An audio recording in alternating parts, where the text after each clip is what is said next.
In 2012, the New Hampshire legislature passed SB 147, a bill to change the way New Hampshire administers its Medicaid program. The new law moves Medicaid services from a set of programs run by the state directly at no profit to a system run by out-of-state corporations, the managed care organizations.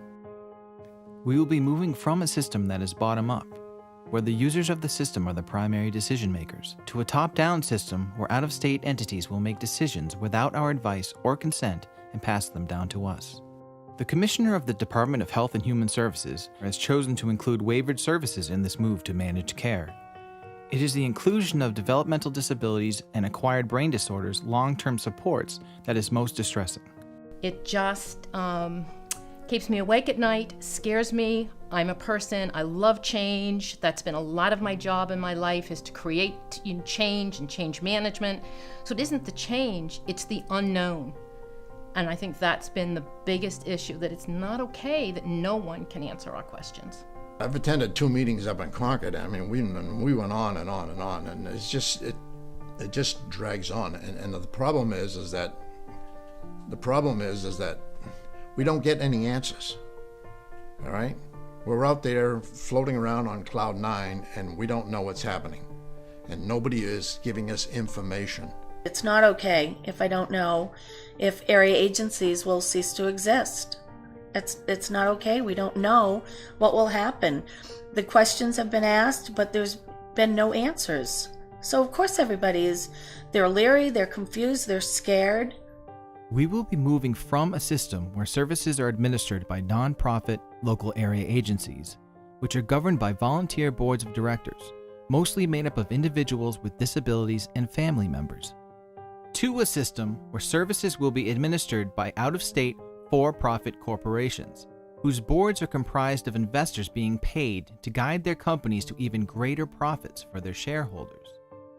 It's not okay that we don't know if we're going to have that kind of local control. It's not okay that family members may not be involved. It's not okay that we may not get to decide any kind of direction for the company or hold somebody accountable. It's not okay that I don't know whether or not I'll have a voice, whether or not I'll have a vote on how a plan will be developed, decisions that are made, vital decisions that affect my daughter.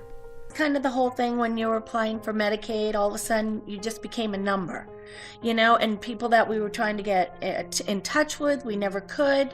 We had issues with Social Security, you could never get in touch with them. These are the things that I'm concerned about, because we've had so much personalized care that what happens, if it's managed care? Are we going to have an 800 number to call and, never hear back, and again, we're just another number, and I mean, these are our lives. I don't believe that a profit company can offer these services without the backing of the community.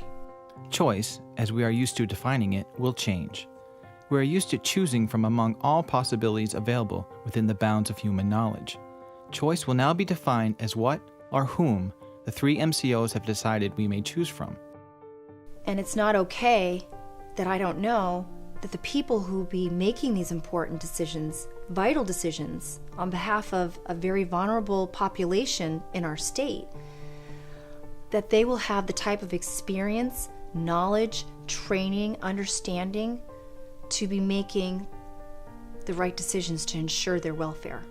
I have doctors for a lot of different doctors, for a lot of different things, and building up the relationships with all of them.